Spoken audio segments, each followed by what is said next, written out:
রিমি তার মেয়েকে ঘুম পাড়াচ্ছেন। সেই বাড়ির মালিক তার চাকরকে দিয়ে প্রতিদিন তার বাগানের আগাছা পরিষ্কার করায়। রিম্পা তার বোনকে দিয়ে রান্না করায়। রিম্পার বোনকে দিয়ে খাবার রান্না করানো হয়।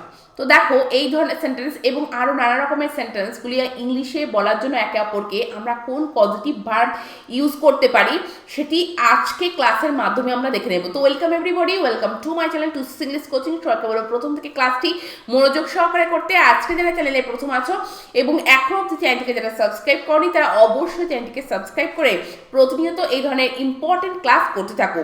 তো চলো আজকে ক্লাস শুরু করা যাক এবং কোন পজিটিভ ভার্ব আমরা ইউজ করতে পারি সেটি আমরা দেখে নিই। তো এই ধরনের সেন্টেন্সগুলির ক্ষেত্রে আমরা যে পজিটিভ ভার্বটি ইউজ করতে পারি সেটি হলো মেক। তো দেখো পজিটিভ ভার্ব কি সে সম্পর্কে আমি ডিটেলে প্রিভিয়াস ক্লাসগুলিতে আলোচনা করেছি। তো দেখো তবুও আজকে এই মেক দিয়ে বিভিন্ন সেন্টেন্স তৈরি করার আগে বা বলার আগে পজিটিভ ভার্ব কি সেটা তোমাদের এক লাইনে বলে দিই যে ভার্বের মাধ্যমে আমরা বুঝতে পারি যে সাবজেক্ট সরাসরি নিজে কাজ করে না, কাউকে দায়িত্ব দিয়ে বা জোরপূর্বক কাউকে দিয়ে কাজটা করিয়ে নেয়, তখন সেখানে আমরা কি ব্যবহার করি? পজিটিভ ভার্ব ইউজ করি। তো দেখো এখানে মেক আমরা পজিটিভ ভার্বটি ইউজ করব কখন? যখন to force someone to do something, অর্থাৎ সাবজেক্ট যখন নিজে কাজ করবে না, অপরকে দিয়ে ফোর্সফুলি অর্থাৎ জোরপূর্বক কাজটা করিয়ে নেবে, তো সেক্ষেত্রে আমরা মেক পজিটিভ ভার্ব ইউজ করতে পারি। তো সেক্ষেত্রে সেন্টেন্সের স্ট্রাকচারটা কি হবে? Subject make person V1 plus object.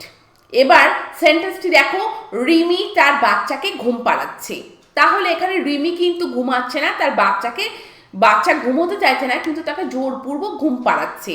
তো এখানে বলে রাখি এই যে মেক যে পজিটিভ ভার্বটা দেখছো, এই মেকটি কিন্তু টেন্স অনুযায়ী চেঞ্জ হয়। তাহলে এখানে যে ঘুম পাড়াচ্ছে, তো সেন্টেন্সটিকে আমরা কিভাবে বলবো?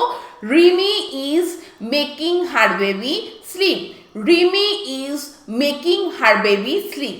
তো দেখো এখানে সাবজেক্টকে রিমি এবং ঘুম পাড়াচ্ছে, তো কাজটি চলছে প্রেজেন্ট কন্টিনিউয়াসে, সেই জন্য ইজ মেকিং কাকে? হার বেবিকে, এবং কি করাচ্ছে? ঘুম পাড়ছে। তো V1 ফ্রম স্লিপ, তো এখানে কিন্তু স্লিপ প্লেস করা হয়েছে। পরের সেন্টেন্সটিকে দেখো, রামরতন বাবু বাচ্চাদেরকে হাসান। তো দেখো হাসান, তো সেন্টেন্সটিকে কিভাবে বলবে? রামরতন বাবু মেক্স চিলড্রেন লাভ। তো এখানে মেক্স কেন হলো? সেন্টেন্সটি সিম্পল প্রেজেন্টে রয়েছে এবং রামরতন বাবু থার্ড পারসন সিঙ্গুলার নাম্বার, সেজন্য কিন্তু মেক্স। রামরতন বাবু মেক্স চিলড্রেন মানে কি করেন? হাসান। সেই জন্য দেখো লাভ, অর্থাৎ V1 ফ্রম কিন্তু লাভ, এবং কাদেরকে হাসান? চিলড্রেনদেরকে, সেই জন্য পার্সনের জায়গায় কিন্তু এখানে চিলড্রেন প্লেস করা হয়েছে। এই সেন্টেন্সগুলিকে এই যে রামরতন বাবু বাচ্চাদের যদি হাসাতে পারেন বলি, সেখানে কিন্তু আমরা মোডাল ভার্ব ইউজ করেও লিখতে পারি। কেমন ভাবে? রামরতন বাবু ক্যান মেক চিলড্রেন লাভ। তো এখানে যেহেতু হাসান সেজন্য মেক্স, আর যদি হাসাতে পারেন তাহলে রামরতন বাবু ক্যান মেক চিলড্রেন লাভ। এভাবে কিন্তু আমরা সেন্টেন্সগুলিকে বলতে পারি। পরের সেন্টেন্সটিকে দেখো, শিববাবু রাহুলকে দিয়ে তার বাবার কাছে চিঠি লিখিয়েছিলেন। কে? শিববাবু। কাকে দিয়ে? রাহুলকে দিয়ে। যে রাহুল ঠিকঠাকভাবে পড়াশোনা করছে না, তার জন্য রাহুলকে জোরপূর্বক তার বাবার কাছে চিঠি লিখিয়েছিলেন। তো এখানে দেখছো লিখিয়েছিলেন, তার জন্য কিভাবে বলবে?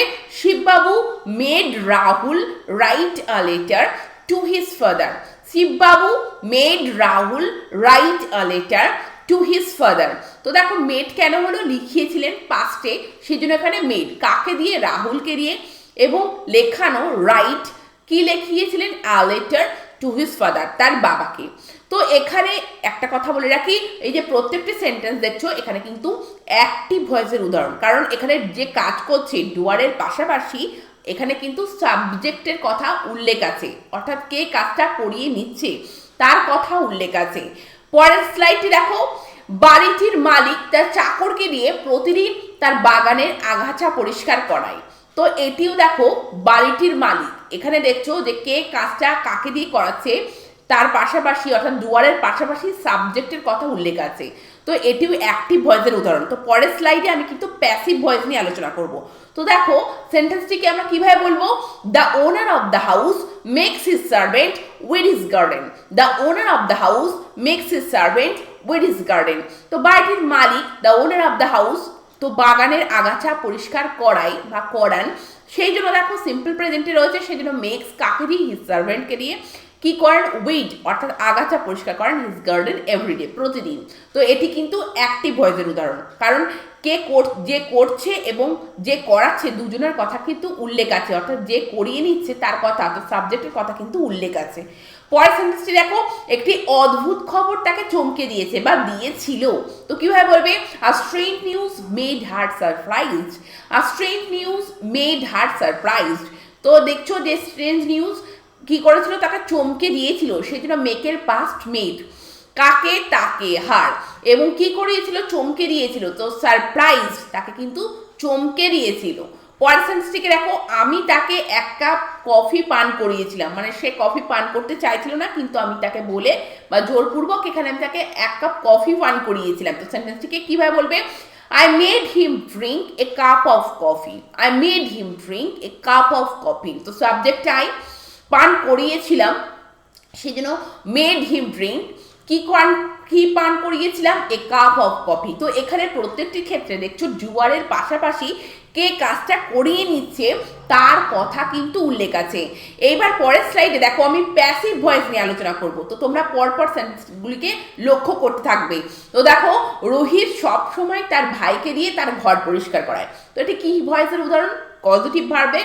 এটি কিন্তু অ্যাক্টিভ ভয়েসের উদাহরণ, কারণ এখানে রোহিতের কথা উল্লেখ আছে এবং যে ডুয়ার করছে তার কথা উল্লেখ আছে। তো সেন্টেন্সটিকে কিভাবে বলবো? Rohit always makes his brother clean his room. Rohit always makes his brother clean his room. কিন্তু পরের সেন্টেন্সটিকে দেখো, রোহিতের ভাইকে দিয়ে সব সময় তার দাদার ঘর পরিষ্কার করানো হয়। তো দেখো এখানে রোহিতের ভাই অর্থাৎ ডুয়ারের কথা উল্লেখ আছে, কিন্তু কে কাজটা করিয়ে নিচ্ছে, তো সাবজেক্ট, তার কথা কিন্তু উল্লেখ নেই।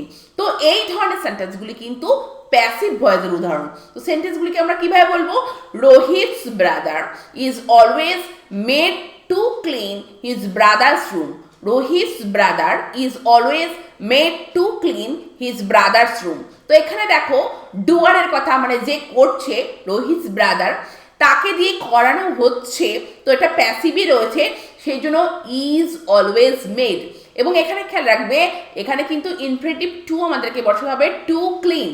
যখন আমরা প্যাসিভে করব তখন এই যে made to clean his brother's room, অর্থাৎ টু শব্দটিকে কিন্তু আমাদেরকে প্লেস করতে হবে। এবং এখানে দেখো সাবজেক্টের কথা কিন্তু উল্লেখ নেই, মানে কে কাজটা করিয়ে নিচ্ছে রোহিতের ব্রাদারকে দিয়ে তার কথা কিন্তু উল্লেখ নেই। তো এটা প্যাসিভ ভয়েসে রয়েছে।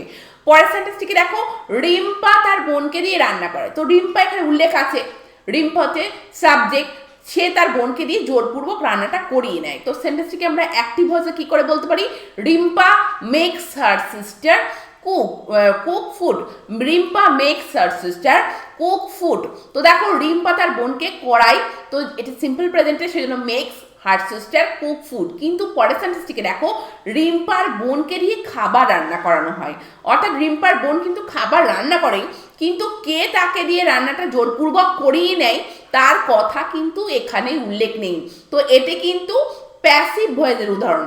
এবং সেখানে সেন্টেন্সটিকে আমরা কিভাবে বলবো? রিম্পার sister is made to cook food, is made to cook food. তো দেখো রিম্পার বোন, সেই জন্য এটা ডুয়ারের কথা উল্লেখ আছে, রিম্পার সিস্টার, তাকে দিয়ে যেহেতু করানো হচ্ছে প্যাসিভে, সেই জন্য ইজ মেড। আর যদি করানো হতো বলতো তাহলে ওয়াজ মেড। তো এখানে দেখো ইজ মেড, তারপরে আমাদেরকে টু প্লেস করতে হবে প্যাসিভ ভয়েসে, যে প্যাসিভ ভয়েসে রয়েছে সেই জন্য টু কুক ফুড। তো এটি দেখছো প্যাসিভ ভয়েসের উদাহরণ। তো তোমরা দেখলে যে মেক এই পজিটিভ ভার্বটিকে দিয়ে আমরা কেমন ধরনের সেন্টেন্স আমরা একে অপরকে ইংলিশে বলতে পারি, এবং অ্যাক্টিভ ভয়েসে তার কেমন রূপ হবে, এবং প্যাসিভ ভয়েসে আমরা কিভাবে সেন্টেন্সগুলিকে বলতে পারি। তো তোমরা এই ধরনের সেন্টেন্স একে অপরকে বলে প্র্যাকটিস করতে থাকো, আর চ্যানেলটিকে সাবস্ক্রাইব রেখে নিয়মিতভাবে এই ধরনের ইম্পর্টেন্ট ক্লাস করতে থাকো। Thank you very much, thank you for watching this video.